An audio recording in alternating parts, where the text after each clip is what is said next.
Good afternoon, everyone. Class, let us have an inventory of the management services topics that we have already finished. You can see that here is the syllabi for management services. Okay, 1.1, tapos na natin yan. 1.2, tapos na rin po. 1.2.2, also done.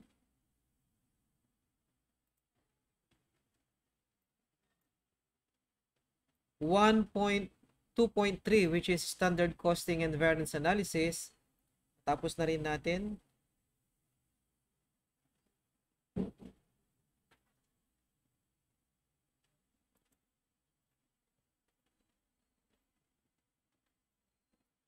One point 2.4, which is variable and absorption costing, also done.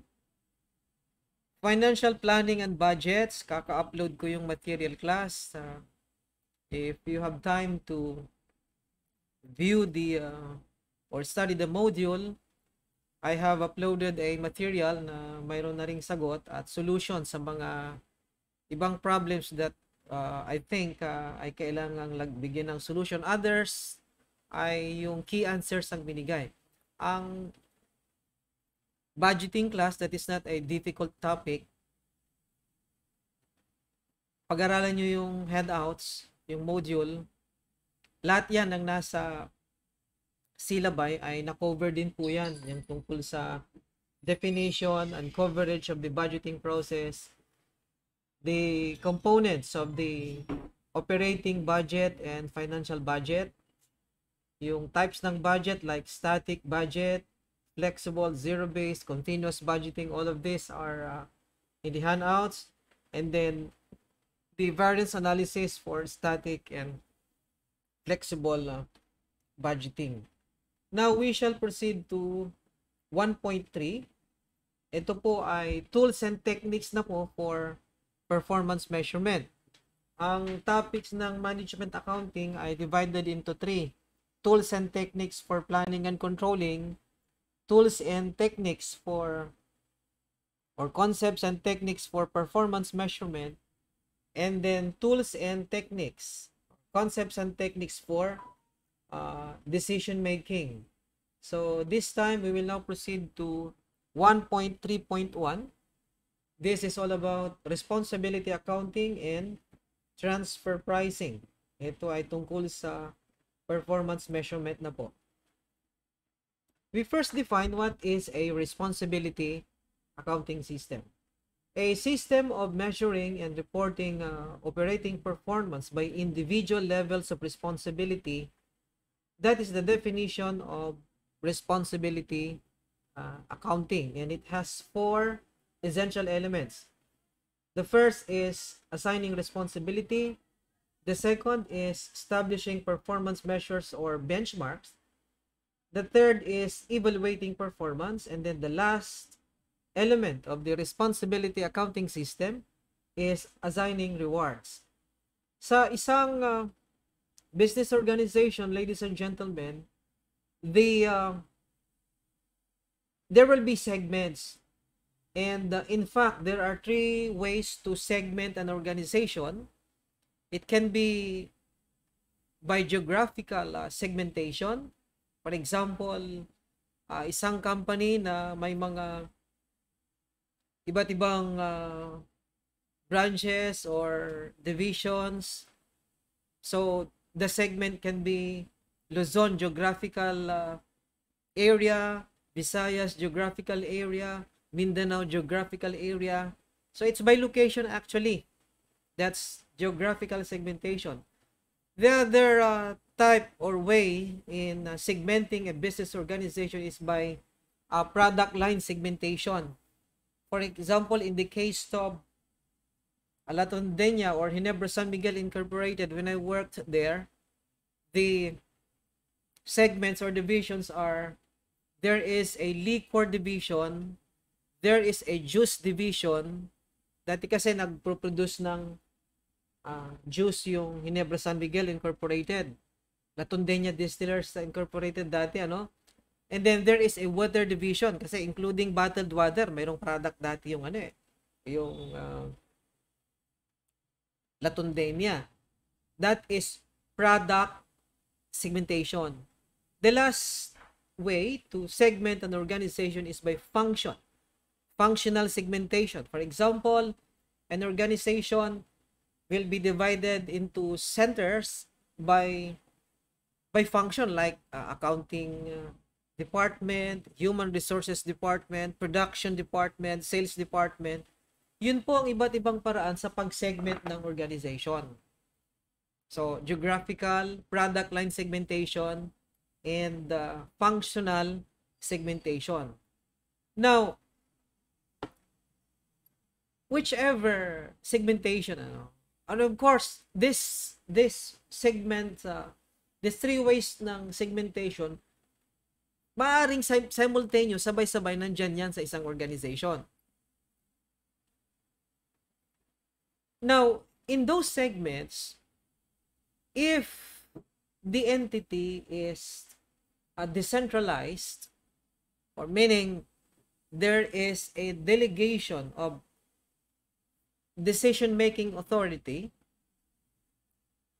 in each segment, there will be assigned managers. Bawat segment yan, may heads yan, may naka-assign na responsible manager.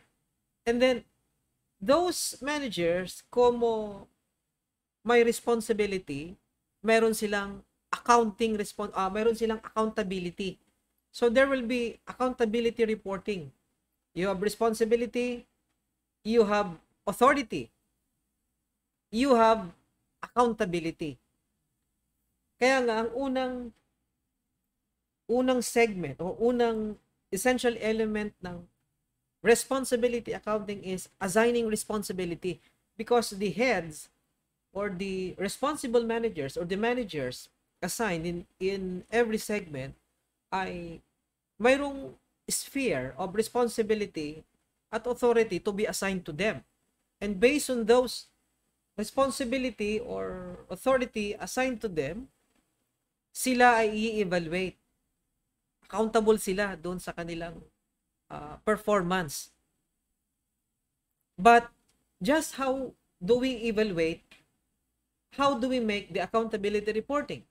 Kailangan, una, at the onset, there will be performance measures or benchmarks. So, we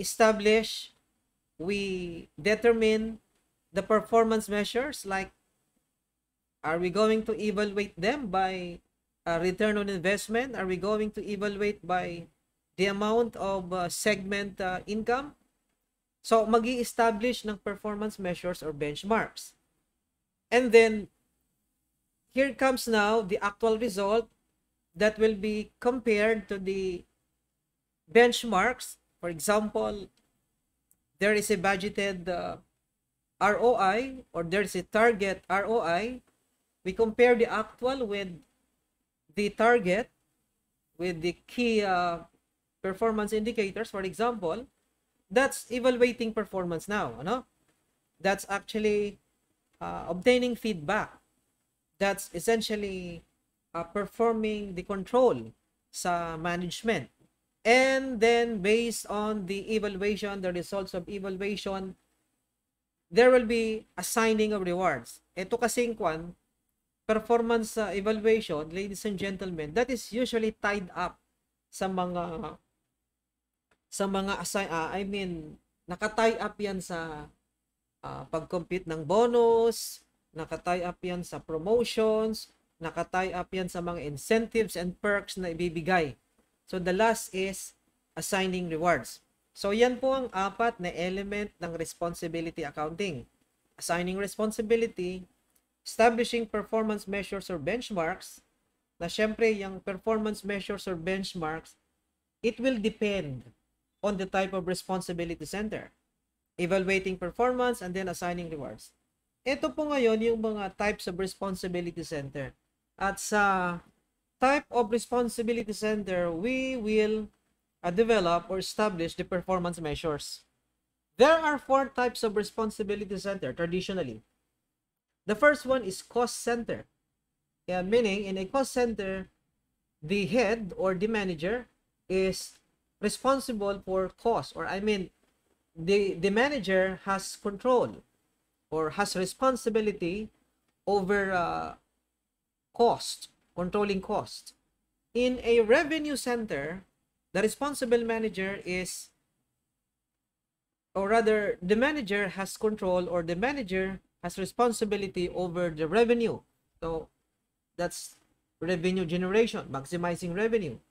In a profit center, the segment manager is responsible over revenue and cost. Kaya nga profit kasi revenue minus cost. And then in an investment center, or tawag dyan, strategic business unit, and that is the broadest type of responsibility center. You can see, ladies and gentlemen, pag investment center, responsibility over cost, revenue, and then investment. So, yan ang broadest type of responsibility center na tinatawag ding strategic business unit. For example, isang branch, halimbawa, in one geographical location. So, there are assets, there are operating assets na naka-deploy doon sa branch na yon. There is a manager responsible for those investments. At the same time, that is a revenue generating segment. The manager responsible over revenue and cost, or in short, profit. Yan po ay strategic business unit. Ito pong sphere of responsibility ay ang mag-grant yan, magbibigyan yan, syempre, magdi-define yan, yung management. Kasi kahit na branch yan, kung ang may responsibility sa pag-decide about the operating asset, about the investment, is yung top management pa rin, kahit na branch yan, ay hindi pa rin yan strategic business unit. Kasi yan, yung responsibility, ina-assign yan ng top management. Kung ang manager was assigned the responsibility over the cost, that is a cost center. Responsibility over revenue, that is a revenue center. Revenue and cost, that is a profit center. Cost, revenue, and investment, that is an investment center. Cost center, for example, yung production department, yung accounting department, yung HR department. Obviously, there are no revenues earned in those departments. Cost incurred ang nangyayari dun eh. Mga ano yun, mga responsibility center na cost center. Revenue center, for example, ay sales outlet, for example, na nag-generate ng sales. Yan example ng revenue center. Profit center, for example, isang division, for example, na may revenue and then the manager ay may responsibility over cost, yan, magiging profit center. Yun pong type ng responsibility center ay magdi-depend sa responsibility na i-assign sa manager in charge doon. So, the type of responsibility center, that is just dependent on the responsibility to be given or to be granted dun sa segment manager. Okay? Now, how do we evaluate the performance of a cost center, a revenue center, a profit center, and an investment center? Traditionally, there are methods and techniques. For example, in a cost center na production department, it's very simple. Kasi ang objective dyan pag cost center class ay to minimize the cost minimization. The manager will definitely strive to minimize the cost. There are budgets, for example. There are standards set for the manufacturing of the product.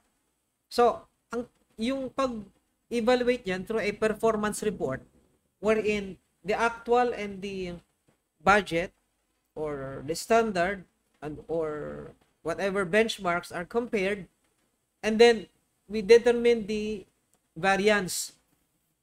The variance, it can be favorable and unfavorable.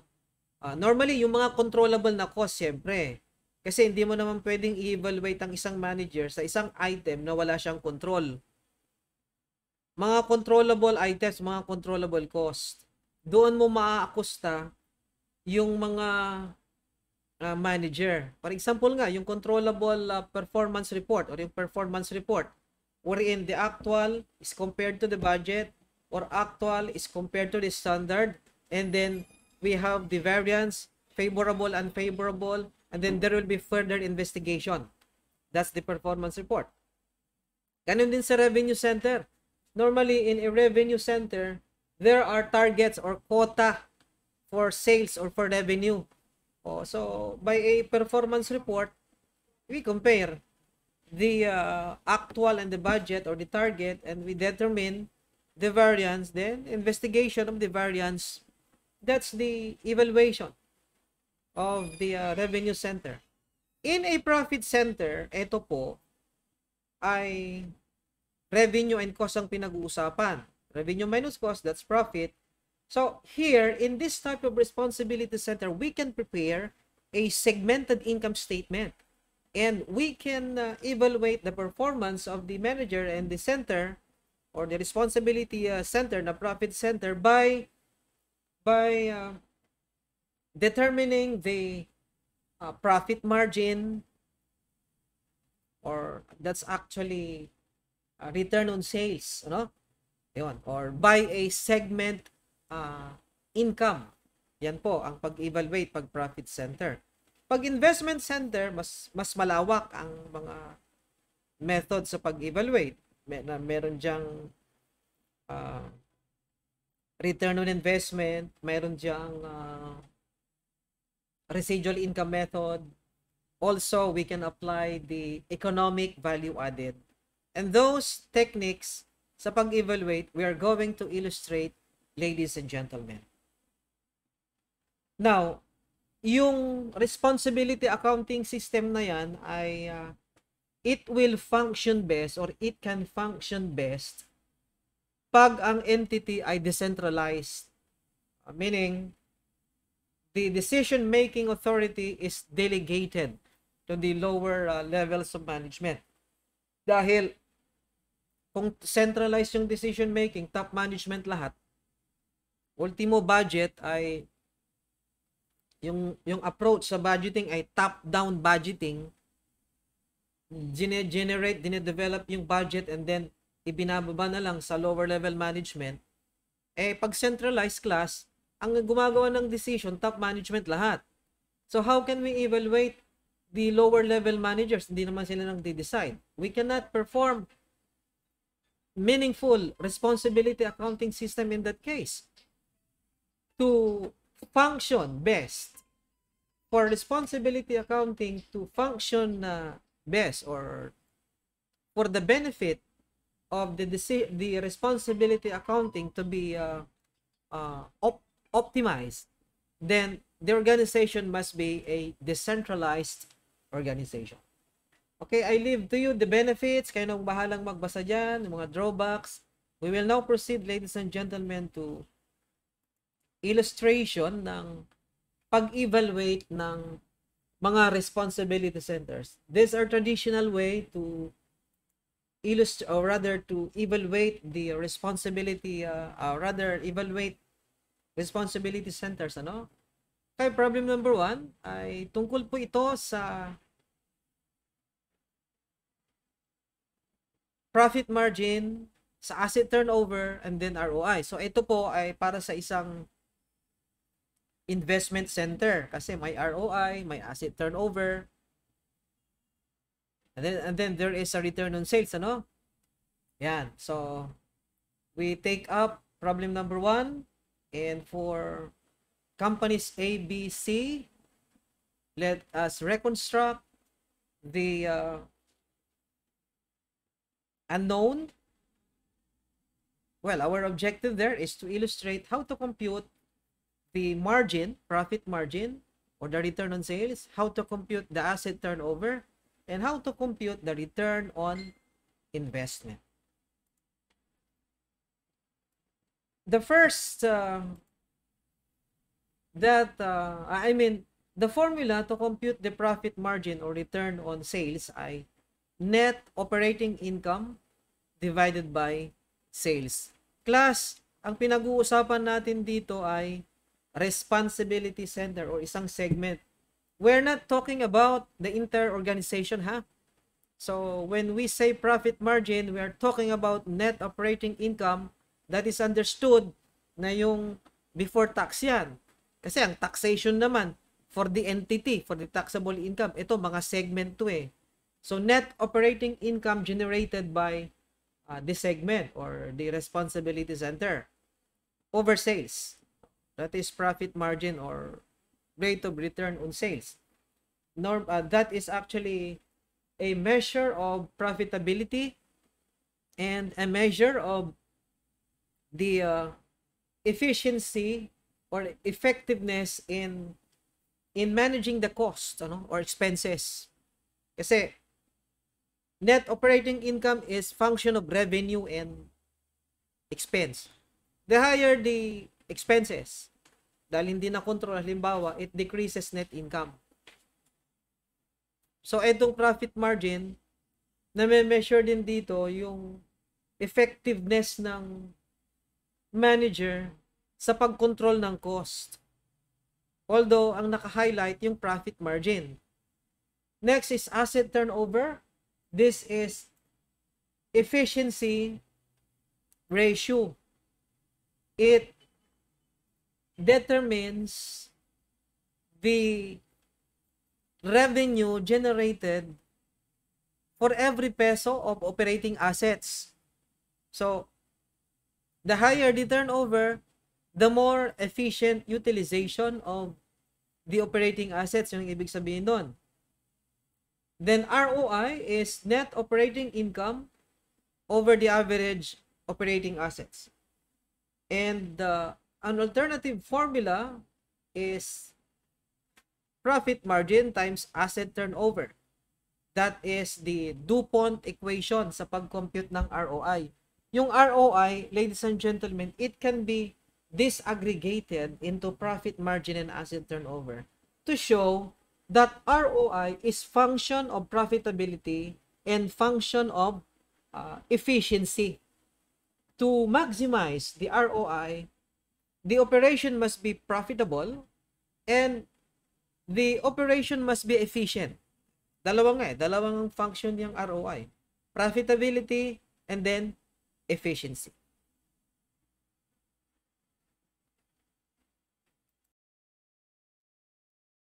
Okay, class. So, for segment A, the margin is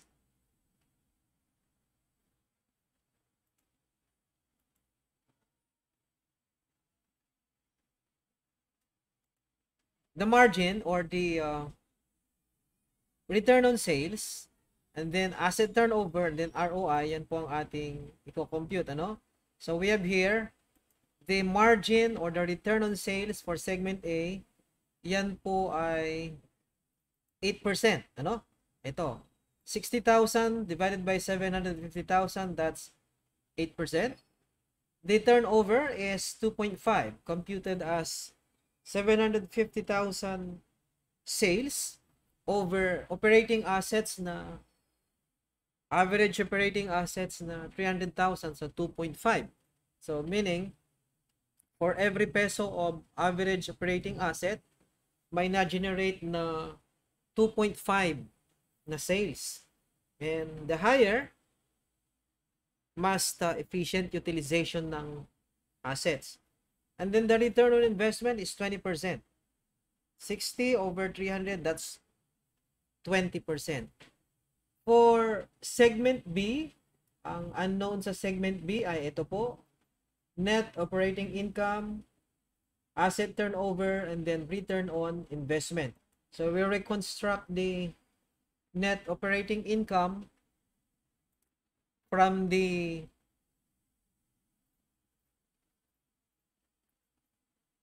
profit margin na given, and then revenue na 600,000.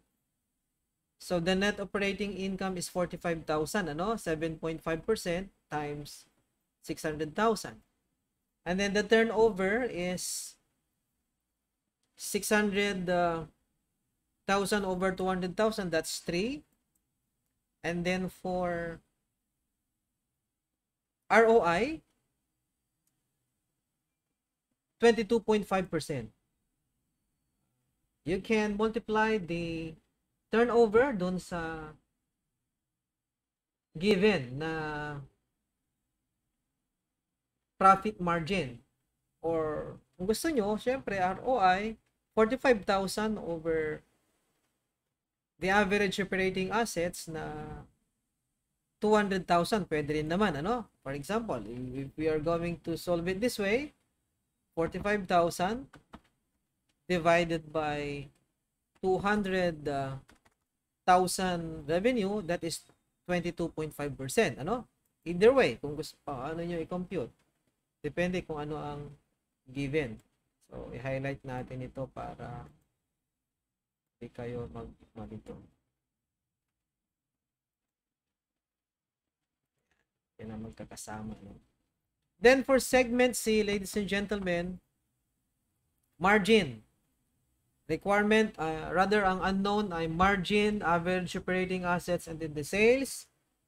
By reconstruction, given yung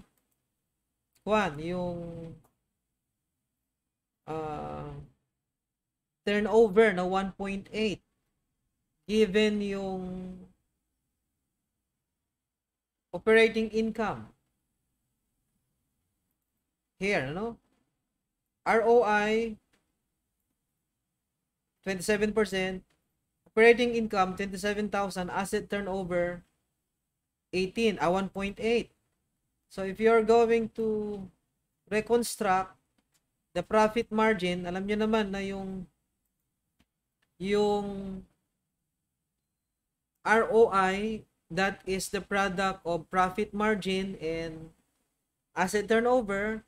So ROI divided by asset turnover, that is the profit margin. And then given yung operating income na 27,000,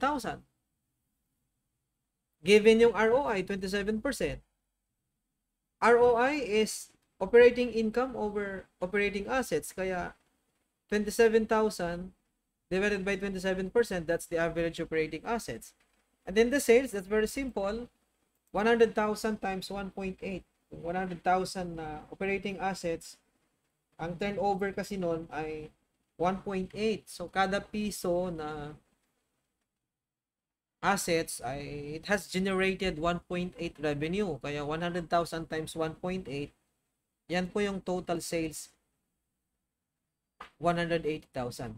Okay? So that is for the average operating, return on investment, for the turnover, and then for the profit margin. Those are very simple formula, ladies and gentlemen, and simple computation, no intricacies.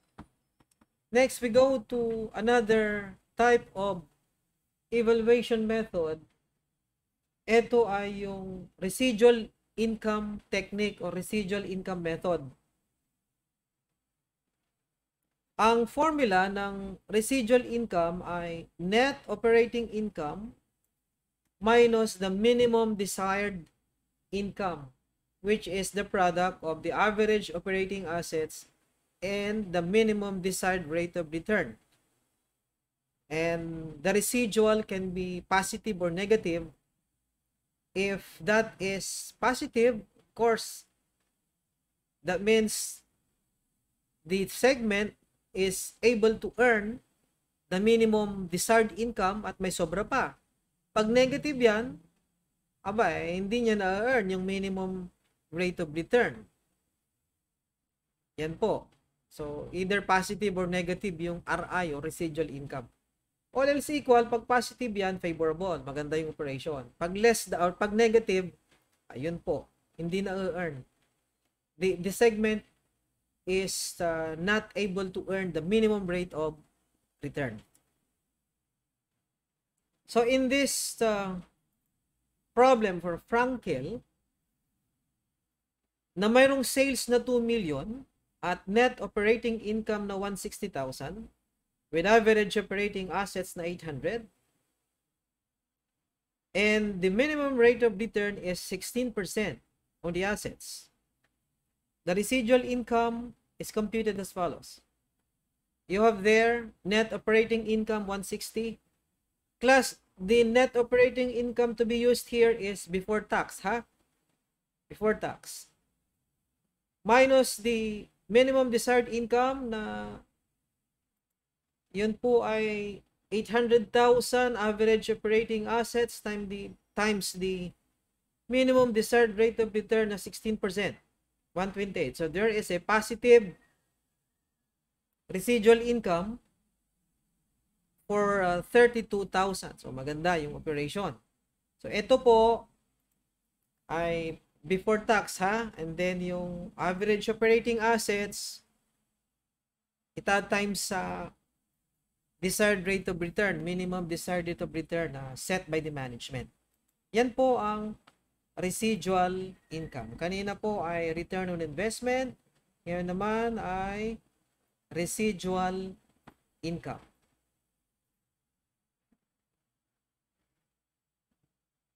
Next, we proceed to the third, which is yung economic value added or EVA.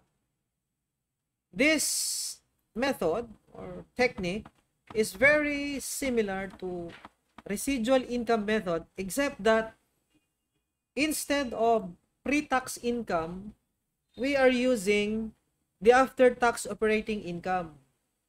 And instead of the average operating assets, we shall use the long-term capital employed, which is the difference ng assets minus current liability. Kanina kasi ito, tingnan nyo class, average operating assets, we do not deduct the operating liability or the current liability.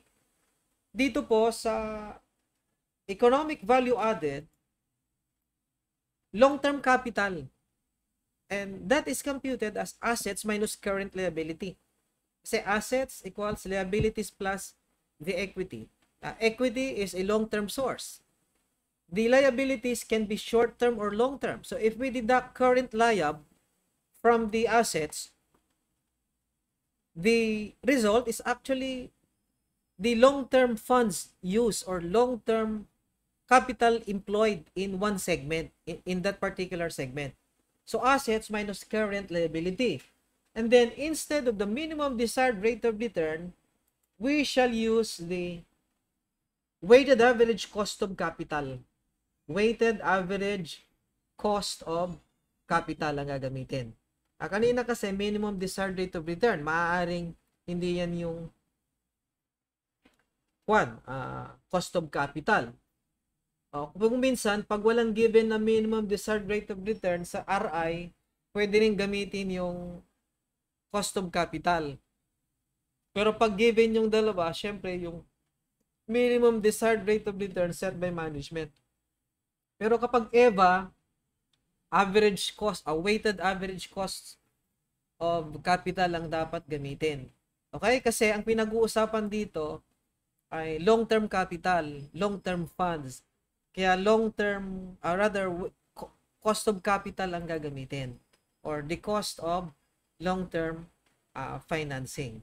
So, let's now compute the economic value added. But before that, let us compute first the cost of capital, weighted average cost of capital. The detailed discussion of the component cost of capital will be taken up in file 2.0 sa may MAS doon sa may financial management. Matitake up din natin yan. Yan ay kung a-attend pa kayo ng mga lecture or discussion after the first backboard. But of course, sana umattend pa kayo kasi dire-diretso pa naman tayo hanggang buong March, no? Alright. The after-tax cost of bonds is computed as the interest times 1 minus the tax rate. Or actually, before tax cost of debt times 1 minus tax rate. Ang bonds, utang, ano? Yan ay provided by the creditor. Ang cost niyan, syempre, interest. If we are paying 8% interest, you know that interest is deductible for taxation purposes. We are actually not paying 8%. Ang net na cost natin is 5.6% kasi 70% ng 8%, that's 5.6%. Okay? Next, the cost of common stock, given na 12%, but sa financial management, pag nag-discuss tayo ng long-term financing, maraming iba't ibang paraan sa pag-compute niyan ng cost of equity, cost of internally generated equity, externally generated equity, depende sa model na ating gagamitin. So we now compute the weighted average cost of capital. Here, ang pang-weight natin, ladies and gentlemen, yung market value. O yan, so yung the bonds ay 1.3 million. The capital stock, common stock is 700,000. That's total 2 million. 13 over 20, 7 over 20 times component cost. And here is the weighted average cost of capital, which is 7.84%. We now proceed to computation of the economic value added. The after-tax operating income for this company is 115,000. Then, the long-term capital employed is 1,500,000. Ito po yung long-term capital employed.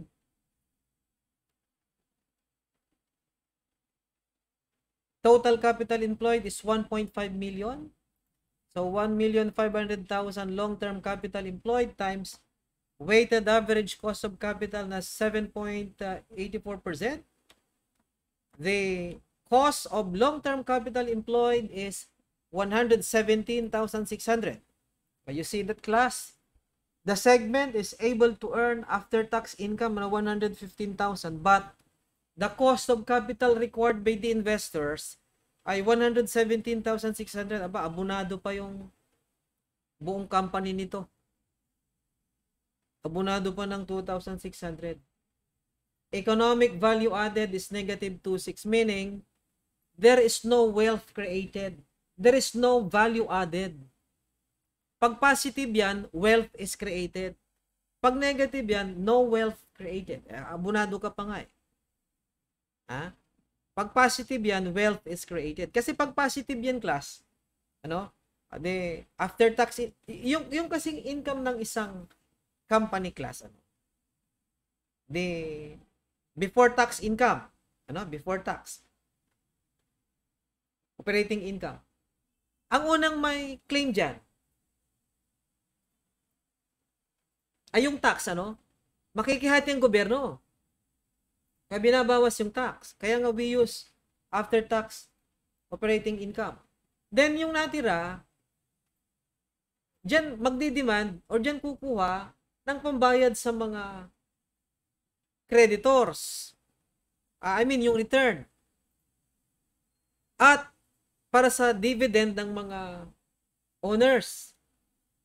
In-average natin, yung weighted cost of capital, magkakasama na yan interest and dividend. Ang cost required ay 117,600. Halimbawa na may sobra pa, positive, yung natira, actually mapupunta sa increase ng wealth ng company. Kaso, hindi na earn yung required cost of capital, abunado ka pa. So, the wealth, the interest will decrease. There is no increase or there is no value added, in short. There is no economic value added, no wealth created in that case.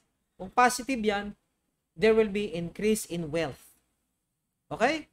Yan po ang economic value added or EVA. So, EVA residual income, and then return on investment ang ating pinag-usapan. Okay?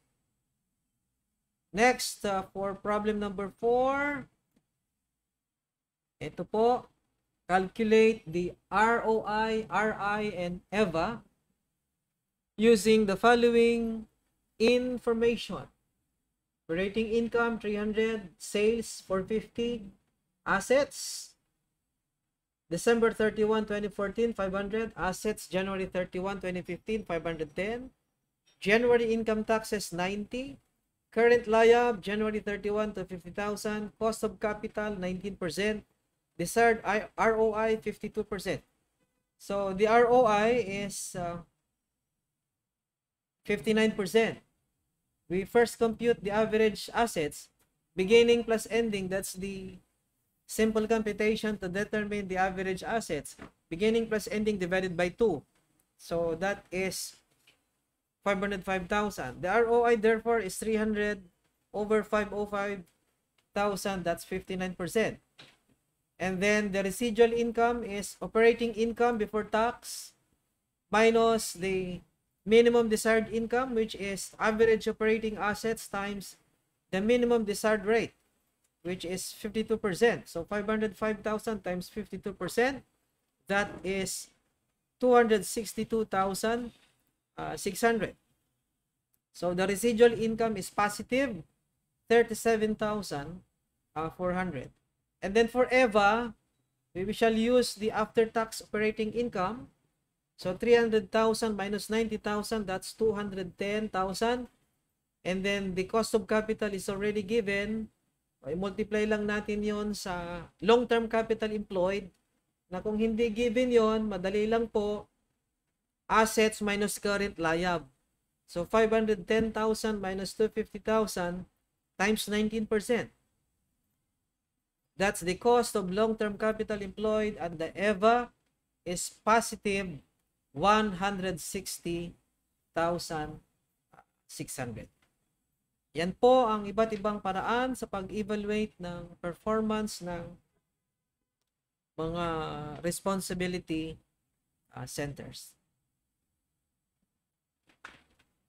EVA, ROI, and residual income.